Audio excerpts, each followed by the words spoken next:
জুলাই গণঅভ্যুত্থানের হত্যা মামলায় ঢাকা মহানগর উত্তর যুব মহিলা লীগের সাবেক সভাপতি ও সংরক্ষিত মহিলা আসনের সাবেক সংসদ সদস্য সাবিনা আক্তার তুহিনের 2 দিনের রিমান্ড মঞ্জুর করেছেন আদালত। সোমবার ঢাকার মেট্রোপলিটন ম্যাজিস্ট্রেট পার্থভদ্র মামলার তদন্তকারী কর্মকর্তার আবেদন মঞ্জুর করে তুহিনের 2 দিনের রিমান্ডের আদেশ করেন।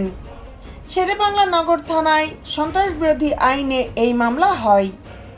এদিন আদালতের শুনানিতে সাবেক এমপি তুহিন বিচারককে বলেন, আমার ঔষধ শেষ হয়ে গেছে, ঔষধ প্রয়োজন।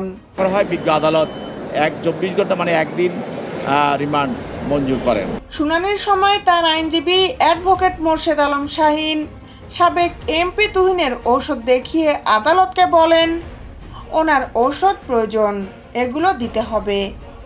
এ সময় বিচারক বলেন, এখান থেকে ওষুধ দেওয়ার কোনো নিয়ম নেই, যথাযথ নিয়মে ওষুধ নেবেন, বাইরে থেকে দেওয়া যাবে না। এদিন আদালতে শুনানির সময় হাসি মুখে গল্প করতে দেখা যায় সাবেক এই এমপিকে। শুনানিতে পুলিশ রিমান্ডের আবেদন করলে তিনি হাসি দিয়ে মাথা নাড়তে থাকেন।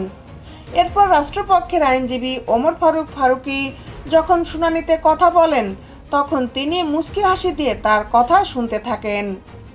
শুনানিতে রাষ্ট্রপক্ষের আইনজীবী তুহিনের উদ্দেশ্যে বলেন, তিনি ছাত্র আন্দোলনের বিরুদ্ধে কাজ করেছেন, বিভিন্ন মিটিং মিছিল সহ হত্যাকাণ্ডে যুক্ত ছিলেন, তার বিরুদ্ধে কিছু প্রমাণও পাওয়া গেছে।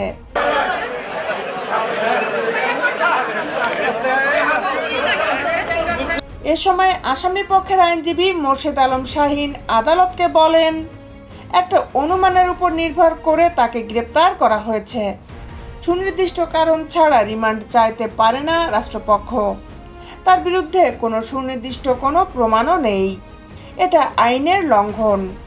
তিনি আরও বলেন, একজন পার্লামেন্ট সদস্যের কাছে রাষ্ট্রের ভাবমূর্তি সুসমন্বিত থাকে, ভাবমূর্তি বিপন্ন হয় না, আমরা রিমান্ড বাতিল সহ জামিন চাই। এর উত্তরে রাষ্ট্রপক্ষের আইনজীবী ওমর ফারুক ফারুকী বলেন, বিনা ভোটের পার্লামেন্ট মেম্বার তিনি, তার পক্ষে এত বলার কিছু নেই।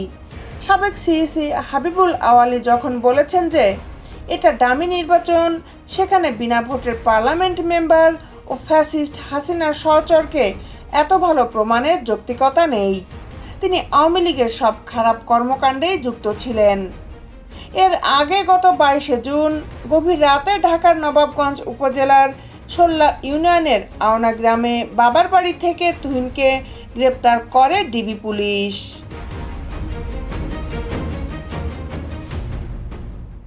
দেশ বিদেশের আপডেট নিউজ পেতে আমাদের সাথেই থাকুন। Justice television, Dhaka.